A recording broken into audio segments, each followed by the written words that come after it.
What's up, fellow lords of gaming, and welcome back to another episode of Marvel Future Revolution. So today, I'm a little excited. Let's see if I can explain that excitement though. So let's jump right into this. So I'm going to start out with this. Thor is possibly incoming to Marvel Future Revolution. If you watched the trailer today or the Chilling with Danny Q session, you might have noticed something, and we're going to pull this up. I wonder how many players are actually mindful of it. But one cool thing that we got from the Chilling with Danny Q session is the introduction of the new Epic Invasion, which was Epic Invasion Magneto. I love Magneto. Please give us villain characters and let us be able to play as Magneto.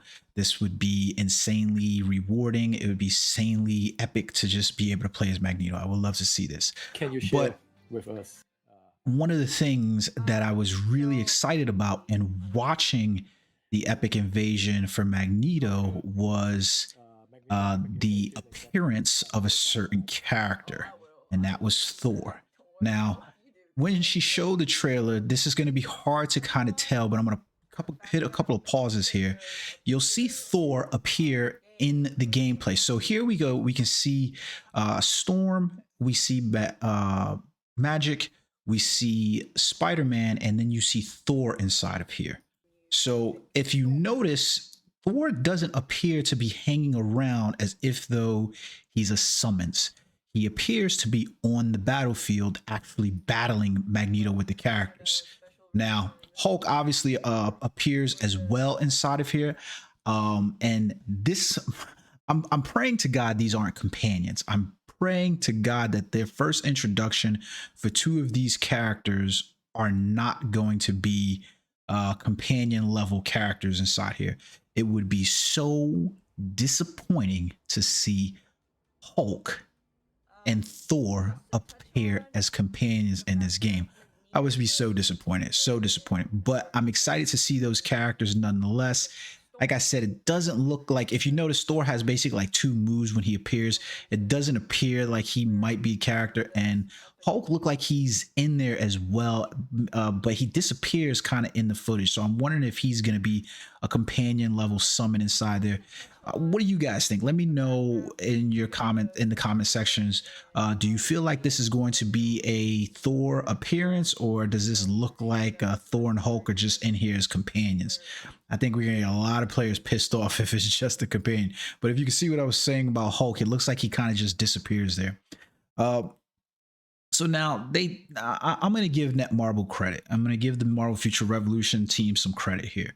And what I mean by giving them credit is because you have to respect the fact that what they have done for the balance adjustments across the board for Doctor Strange and Captain America is beyond what a lot of development teams are doing for games. Like, they've essentially gone in and not only reworked skill animations, they've reworked the way skills are designed and the way the skills work. This is good.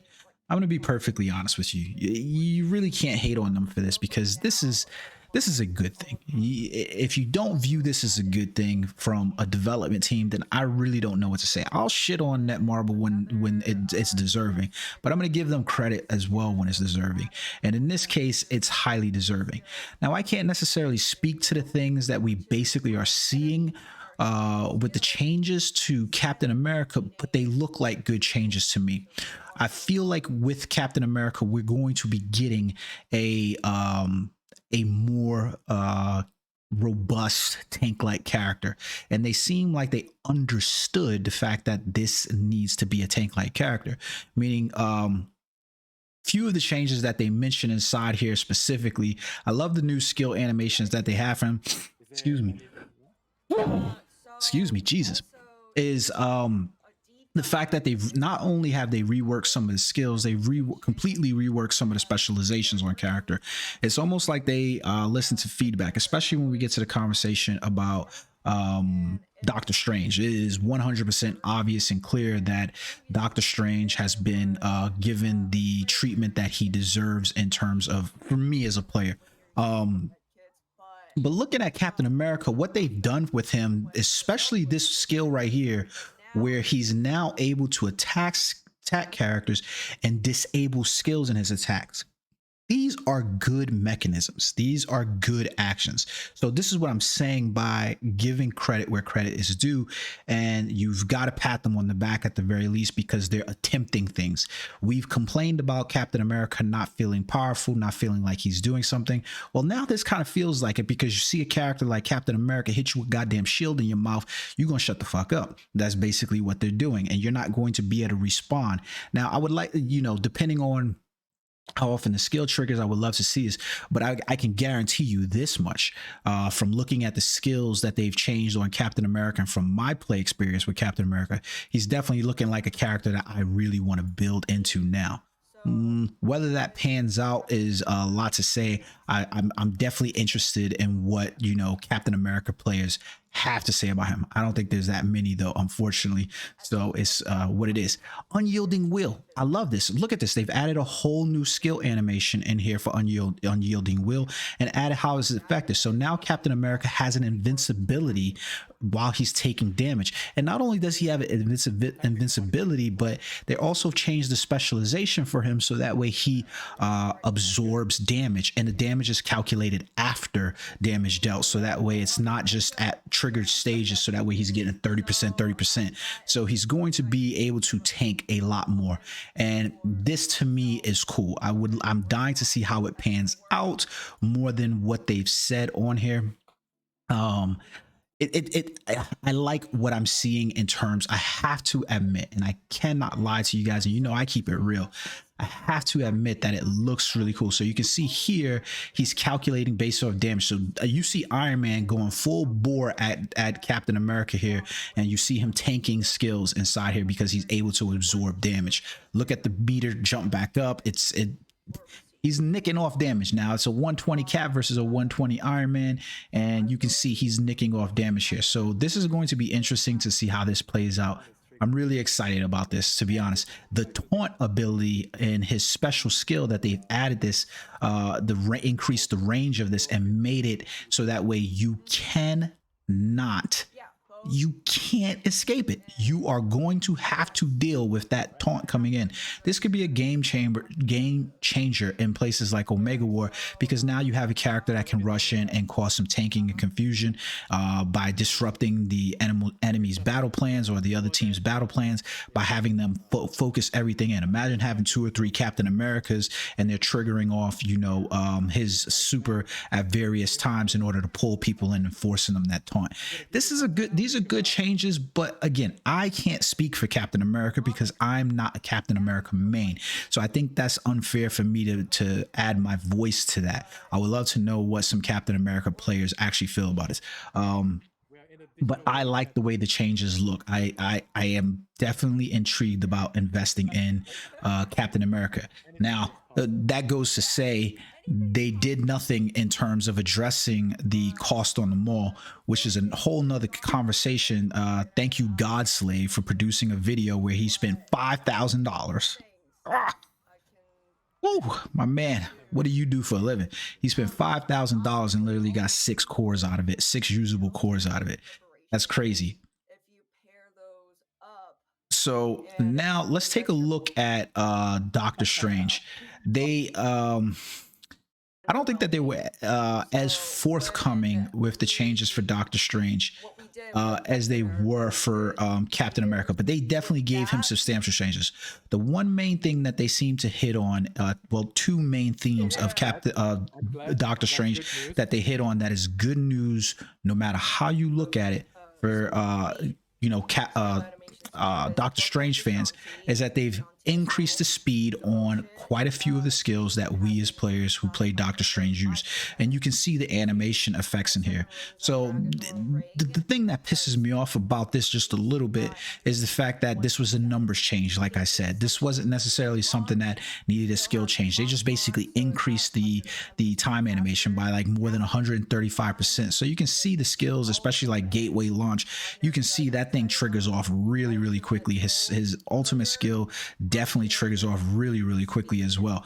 Now, they didn't address inside his ultimate skill whether or not there was more damage being dealt to the characters, but there's also an interesting mechanic here that we now are building up stacks with Doctor Strange, that basically we are ignoring guard break in order to deal our debuff effects, our crowd control abilities. So we no longer have to break through guard break in order to apply snare or any of the debuffs that we have or any of the crowd controls. And it was nice hearing Danny and Alice admit on air that, you know, this is a crowd control character, and essentially the limitations of him being a crowd control type character was baked into the kick because he didn't have the ability, as Busy said on one of the channels, to break guard break. We all knew this. He had to break guard break. We don't have that many debuff skills anyways. We do have a shit ton of crowd controls, but what's the point of having them if it doesn't work against your guard, you know?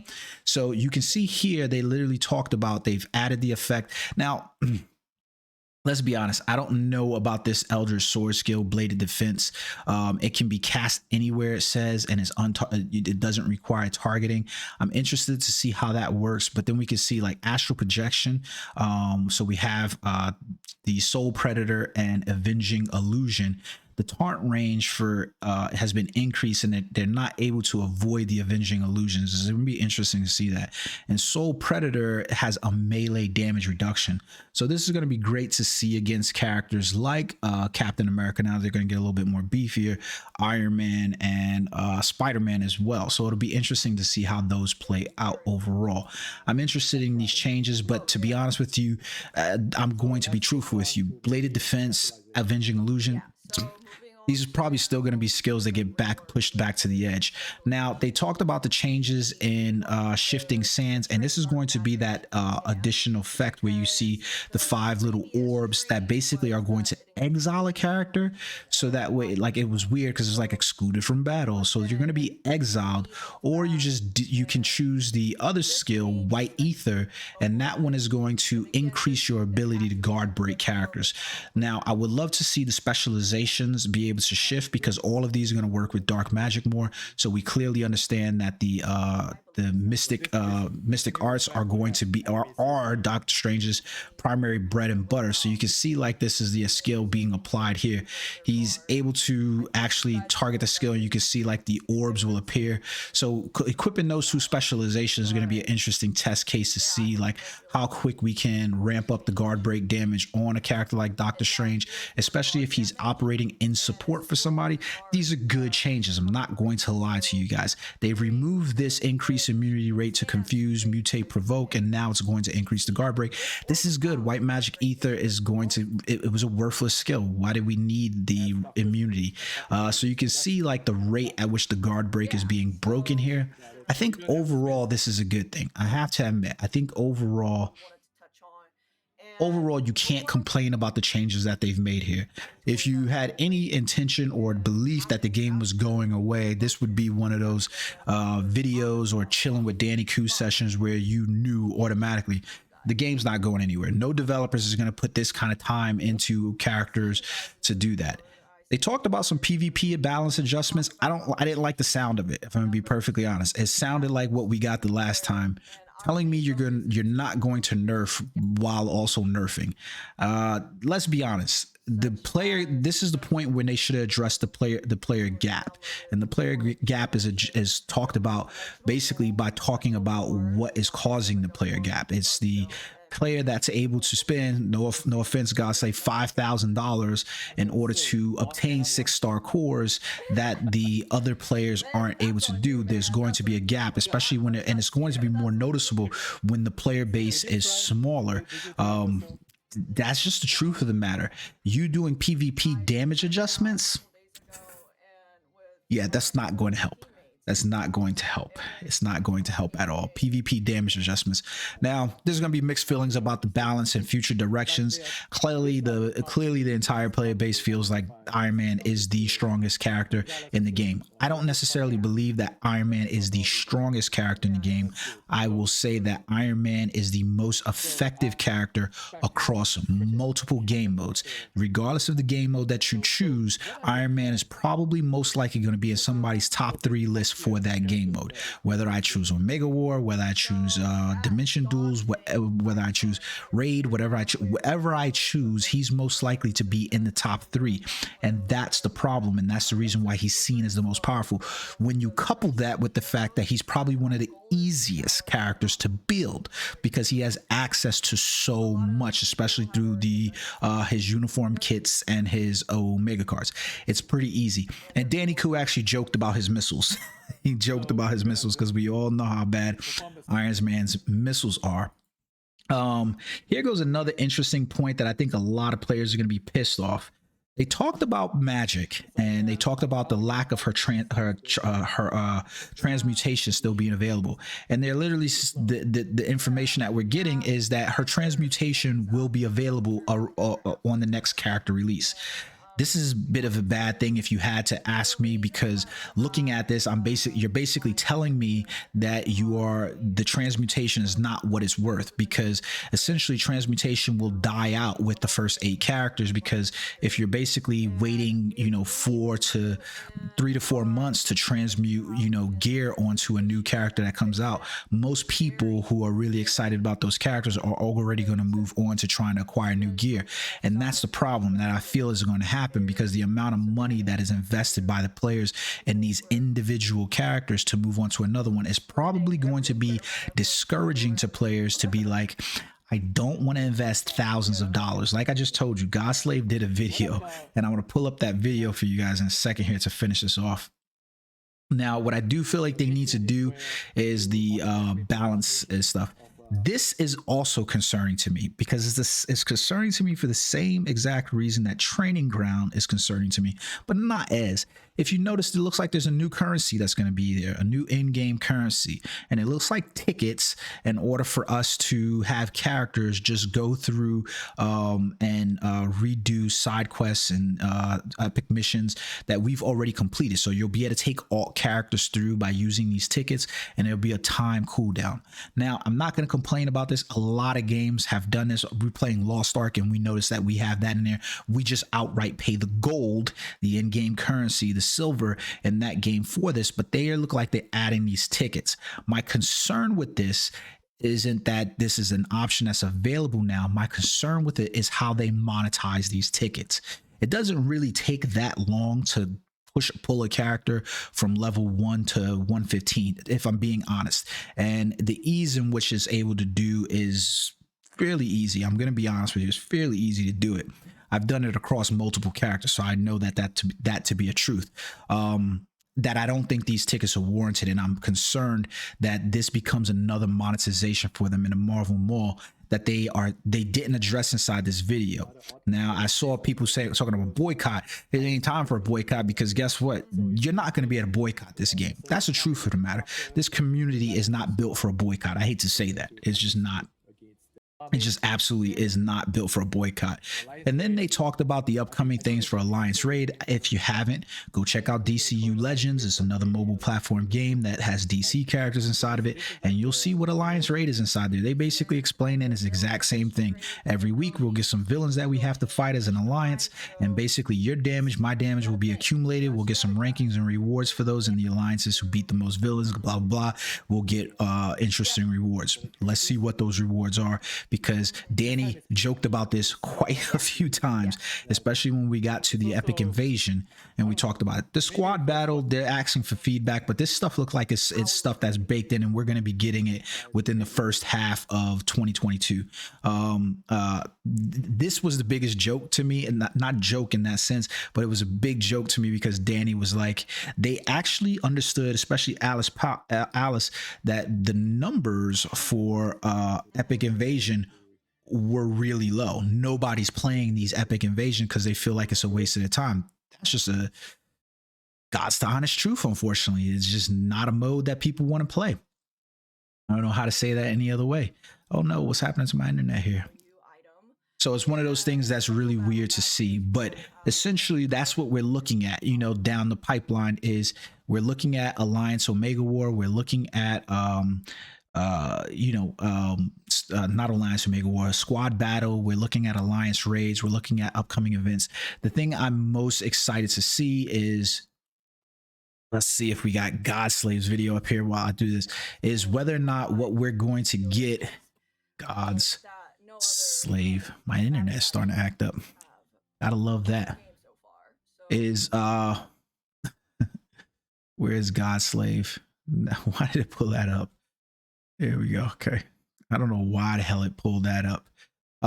Is literally when we talk about these things, right? Is why is it that we are looking at the game from a perspective of whether the game is dying or not, whether the game is going to be taking off, and why are we questioning in a game of this magnitude what it is that we're going to be getting for that character, when we kind of inherently know that we should be able to plan this out, especially when you're telling me transmutation is not going to be available, especially when we know that, you know, thousands of dollars is needed in order to produce to produce characters.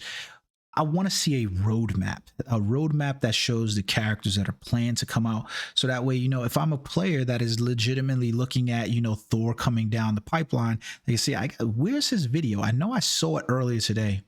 Maybe I'm wrong. If I'm wrong, I'm sorry, but I apologize about that, Godslave. But I literally thought that you posted a video about this today. But I don't see it in here. So I feel bad now, because I hope to God that I'm not. Yeah, I don't know what it was. I'm hoping to God that I wasn't there. You know, fuck that up or whatever. But I could have sworn I saw it. One of those things. We'll see. But so that's an interesting conversation to have. Let me know what you guys thought about the live stream. I give it like a probably like 6.5 out of 10. If you're asking me for honesty, there wasn't nothing really inside there, meat and potatoes, that I was literally just glomming onto, that I was like super excited about. And there wasn't anything necessarily that pissed me off. What will piss me off is somehow I see Thor as a companion, Thor and Hulk as companions before they're actually characters. But somehow I feel like that could be the case. But I'm hoping to God that that's not. So we'll see. Until next time, guys. Peace.